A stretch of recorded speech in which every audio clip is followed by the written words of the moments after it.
Members of the Writers Guild of America East were once again walking the picket line today in Manhattan. The main issue for us in this strike has been right along and remains the issue of writers getting a fair share of money in the internet and new media. The Guild, along with its 8,000-member sister union out west, went on strike in early November. Officials say their walkout has affected about 160 shows that air on network and cable channels throughout the country. Now, the president of the Writers Guild of America East says currently informal discussions are underway, and members of the Guild say they're optimistic about a settlement. Writer and actress Tina Fey was on hand to offer her support. I'm very encouraged that they're talking now. I hear they're really getting into stuff for real, and I am optimistic that this will be settled soon, but we got to keep coming out here and until it is. Rosalind Urbont has a daughter and son-in-law who are writers. I think it's very, very sad, for this kind of situation, because at this point, many of them, their Social Security, their benefits are running out. Even health care is running out for some people. In Manhattan, Tom Allen, TV 10 and 55 News. The lights of Broadway were shining bright again in Manhattan's theater district after stagehands and producers reached a tentative agreement last night, putting an end to a 19-day strike. And theatergoers couldn't be happier. And we're from California. We've come here just to go to the theater. And we had all these tickets, and then we came anyway because we went to see the Rockettes yesterday. I think it's good for the city. In terms of the economy, a lot of money must have been lost. On November 10th, stagehands walked off the job over work rules and pay issues. The strike forced over 24 shows to shut down over the busy Thanksgiving holiday. Lauren Laturo is a dancer for the Broadway show Curtains. I am so happy to be back at work. I'm going to rehearsal right now. And I just hope everything works okay. Now, officials estimate the city lost about $38 million during the 19-day walkout, with many of the restaurants in the theater district feeling its effect. Peter Chimos is the president of Frankie and Johnny's Steakhouse on West 45th Street. Well, affect us a lot, especially the hours between 5 and 7, because that's the time we get, our dining room is always full because of the theater goers. We're hoping things will be improved a lot anyway. It'll be much better if it was, that's for sure. As they say, the show must go on. In Manhattan, Tom Allen, TV 10 and 55 News. Ambulances were on the scene this morning at the federal courthouse in Central Islip after Varsha Subnani fainted in Judge Spat's courtroom. This came just seconds after her daughter Dakshina collapsed upon hearing a federal jury convict her mother and her father Mahender of keeping 2 Indonesian women as slaves in their Muttontown home. The 2 were rushed to Southside Hospital in Bayshore. However, their attorney says the case is still not over. The jury has not been polled, which is what happens in every case, and that means each and every juror is asked about the verdict. Hoffman says he's disappointed in the jury's verdict, which convicted the couple on 12 counts, including harboring illegal immigrants. Until that process is done, there is no final verdict and the case is not over. And that's going to happen, we assume, sometime tomorrow. During the 6-week trial, the slaves Samira and Anung testified that they were repeatedly beaten and deprived of food at the hands of the Subnanis. However, the couple's attorney said the women fabricated their story so they could remain in the United States. But still, neighbors in the upscale community were in shock. I think that this is a very sad story. We never expect something like this to go on in the neighborhood.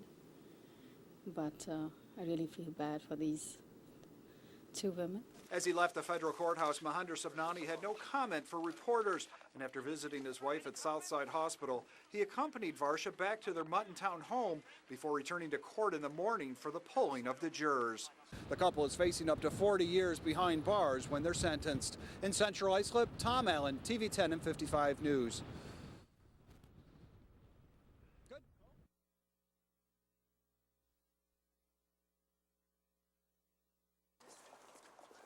Varsha and Mahender Subnani were back at federal court in Central Islip today as their trial officially came to an end. Yesterday, jurors convicted the couple on several charges, including harboring illegal aliens as forced labor. However, after Varsha and one of her daughters collapsed after the guilty verdict was read yesterday, the polling of the jury was delayed until today. After recruiting 2 Indonesian women to come to the United States to work as domestic servants in their Muttontown, Long Island home, the defendants exploited those victims through beatings, threats, and other degrading mistreatment in order to keep them in a condition of servitude for years. Attorneys for the couple did not speak with reporters. However, yesterday they said they were disappointed with the jury's verdict and they plan to appeal. However, jurors said they made the right decision. It was rough, but we got through it, and we think we did the right thing. Today, the jury also unanimously voted that the couple's home should be seized. During deliberations, Varsha and Mahender huddled with their children outside the courtroom, crying and holding on to one another. We felt terrible, terrible. Yeah. But the judge told us not to have sympathy. Now, the judge has postponed their bail hearing until Thursday morning. In the meantime, the Subnanis will be able to spend the next 2 evenings at their Muttontown home. They're scheduled to be sentenced on March 28th. In Central Islip, Tom Allen, TV 10 and 55 News. Merry Christmas, Merry Christmas. Manhattan was full of holiday spirit today as some took to the ice in Rockefeller Center and others came to view the 84-foot Norway spruce Christmas tree that now glistens with 30,000 new energy-saving light bulbs. We've been enjoying the lights, the scenery is absolutely beautiful. At every turn, you're greeted by festive lights and decorations. And this time of year, people from around the world descend upon New York City to enjoy the holidays. We came out to do our Christmas shopping. We've been to Macy's, we've been to the outlets, Woodbury Common, Jersey Gardens, Fifth Avenue. For shopping, it's really nice, and for looking around the buildings and the Christmas tree, the lights, the Christmas lights, yes. Now, besides taking in all of the sights and decorations that the city has to offer this festive time of year, many people lined up in front of the retail stores just to see how their windows were decorated. It makes it feel more like Christmas. It's nice to see it. And of course, who could forget the holiday favorites, like taking in a Rockette show at Radio City Music Hall or enjoying the excitement of Times Square. I love the city. I love New York. In Manhattan, Tom Allen, TV 10 and 55 News. Plans for the Trump on the Ocean catering facility and restaurant at Jones Beach could be put on hold. This after the New York State Division of Code Enforcement and Administration denied the developer's request for a variance to build a basement at the facility. State officials say the facility is located in a floodplain. Nassau legislator Dave Denenberg traveled to Cortlandt Manor in Westchester, where the hearing was held, and says he was against the project from the start. This is a sweetheart lease that the state approved in the dead of night without public notice, public participation, or public hearings. Community activist Pat Freeman says it was worth making the trip up to Westchester. I'm prepared to take this to a higher court. I am prepared to do whatever is necessary to see that that is not on our state park. The chairman of the review board said the variance was denied because insufficient evidence was presented to grant it. In a phone interview, Donald Trump told the News at 11 that, quote, "Everyone was shocked, including the state parks department. Now I'm probably going to sue the state since I had the initial permits. Construction will now be delayed and we will have to cancel events," end quote. Now, a member of the Board of Review says the reason the hearings were held here in Westchester in the first place was that the New York State Department of Parks requested it be expedited. And since hearings on Long Island weren't scheduled to take place until January, it was moved to the closest location where hearings were scheduled to take place. Trump was planning to open the 70,000 square foot facility in the spring of 2009, but that date may now be in jeopardy. In Cortlandt Manor, Tom Allen, TV 10 and 55 News.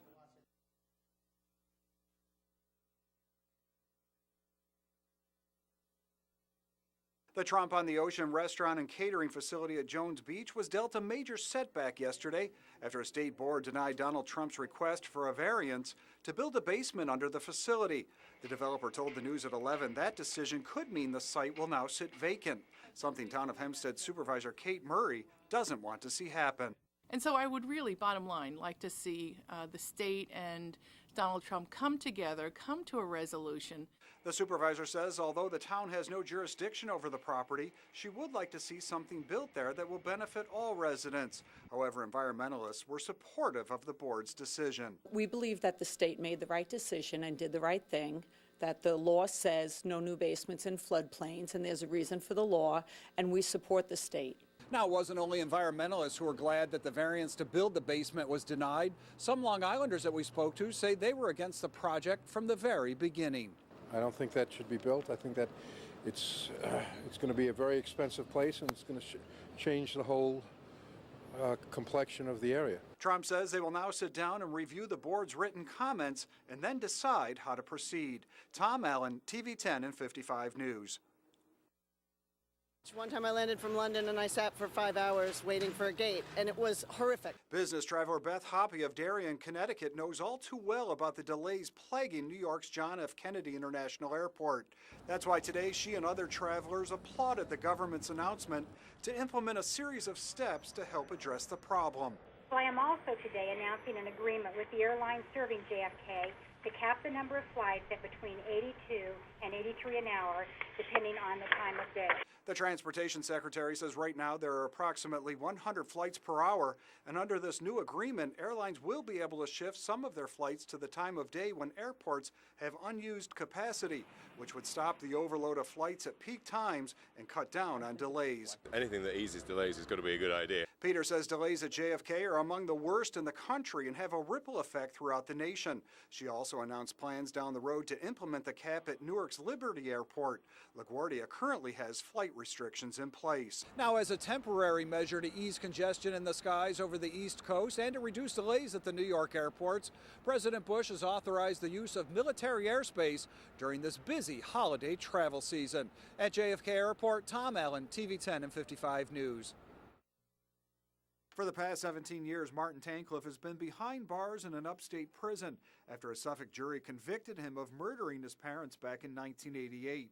But last week, a state appellate court overturned his conviction after his attorneys presented new evidence in the case. Now his attorneys may have a chance to show a new jury what they say is overwhelming evidence proving Tancliffe is innocent. Through the Innocence Project, there are many innocent people that are imprisoned at this point, and with new evidence, I do believe he should have a new trial. Mark Gann is a criminal defense attorney and says there are a lot of twists and turns in this case that are unusual, which should bolster the case for the defense. 17 years has gone by. Who knows where some of the witnesses are that they relied on in the first place in terms of getting the conviction. Memories fade over time. And it becomes that much more difficult this many years later for the prosecution to put forth the strong case that they had the first time around. At the time of the murders, Tancliffe confessed to the crime, but quickly recanted his story. Gann says over the years, the idea of false confessions may help the defense. There has been a lot of scientific evidence that has been developed over the years as to false confession. It's been used in some cases of late as well. That may be something that helps the defense if there is actually a new trial. Now, tomorrow morning, Tancliffe is scheduled to appear in a Suffolk courtroom before Judge Stephen Braslow for a bail hearing. He's the same judge who denied Tancliffe a new trial last year. Tom Allen, TV 10 and 55 News.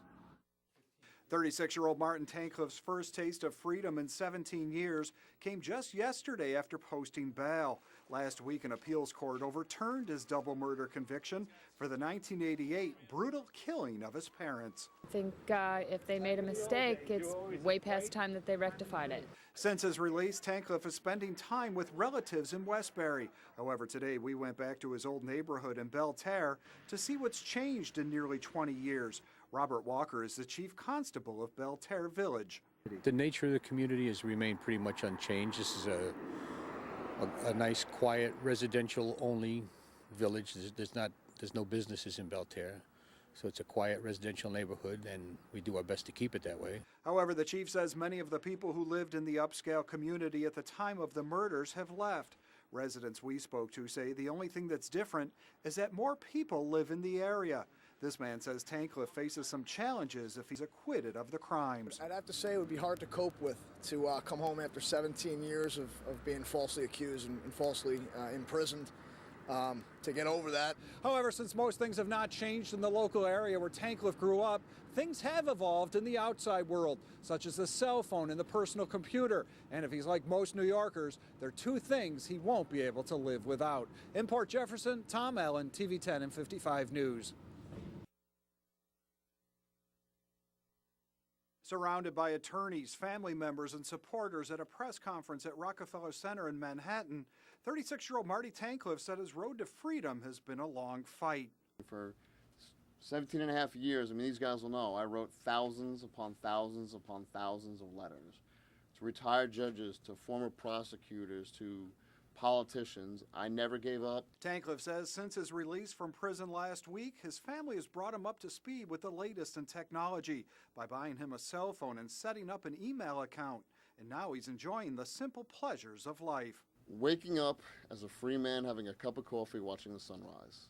Yesterday, Suffolk District Attorney Thomas Spoda announced he will not retry Tankleff for the murders of his parents Seymour and Arlene back in 1988. After an appellate court overturned his conviction.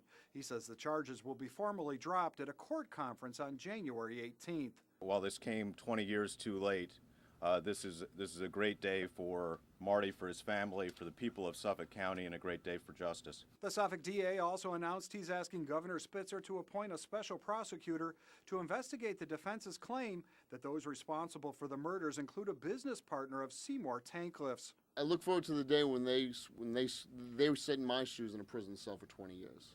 For now, Tankleff says he just wants to spend time getting reacquainted with family and friends. Meanwhile, his attorneys say at this time no decisions have been made about future lawsuits or possible book and movie deals. In Manhattan, Tom Allen, TV 10 and 55 News.